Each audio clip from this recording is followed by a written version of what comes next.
Hello, എല്ലാ കൂട്ടുകാർക്കും ഒരിക്കൽ കൂടി സ്വാഗതം. ഇന്ന് നമുക്ക് കൂർക്ക മെഴുക്ക് വരട്ടി എങ്ങനെ ഉണ്ടാക്കണമെന്ന് നോക്കാം.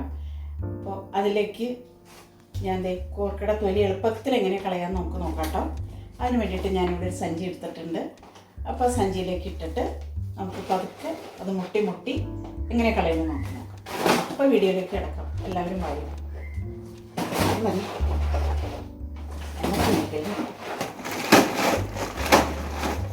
അവിടെ വൈകുന്നുണ്ട്.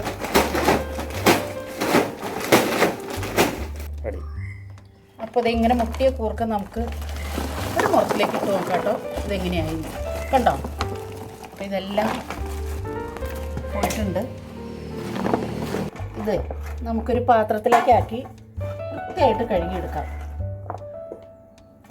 കയ്യുമ്മ കറി ആയാലും കൂട്ടാൻ നല്ല ടേസ്റ്റുള്ള ഇതാണ് കൂർക്ക. എല്ലാവർക്കും ഇഷ്ടമല്ലേ? നമുക്കിത് വൃത്തിയായിട്ട് നല്ലോണം കഴുകിയെടുക്കാം കേട്ടോ. തിരുമ്മി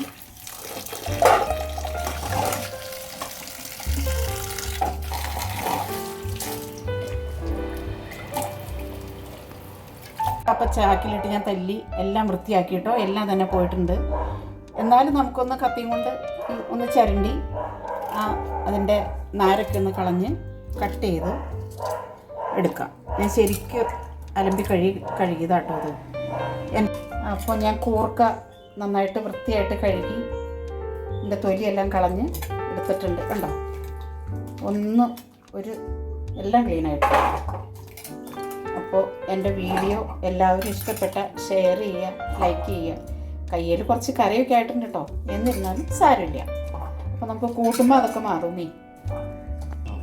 ആവശ്യത്തിന് വെള്ളം ഒഴിച്ച് ഉപ്പിട്ട്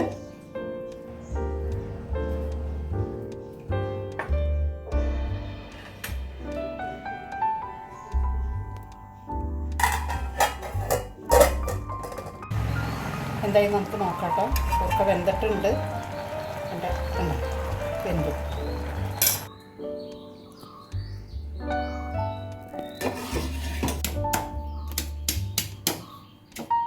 പാത്രം ചൂടായി. നമുക്ക് വെളിച്ചെണ്ണ ഒഴിച്ച് കൊടുക്കാം കേട്ടോ. വെളിച്ചെണ്ണ ഒഴിച്ച് കൊടുക്കാം.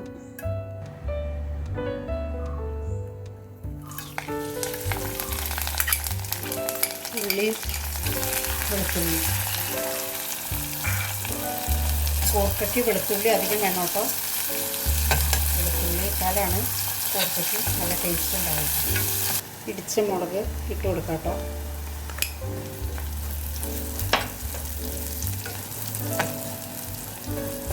അപ്പം മഞ്ഞൾപ്പൊടി അല്പം മാത്രം മതി കേട്ടോ.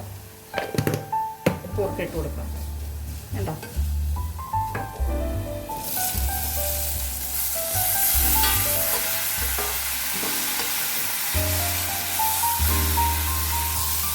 കൂർക്ക മെഴുക്ക് വരട്ടി ഇവിടെ റെഡിയായി. അപ്പോൾ കൂർക്കയ്ക്ക് കറി ഉണ്ടെന്ന് ഓർത്ത് ആരും ഉണ്ടാക്കാതിരിക്കരുത്. എല്ലാവരും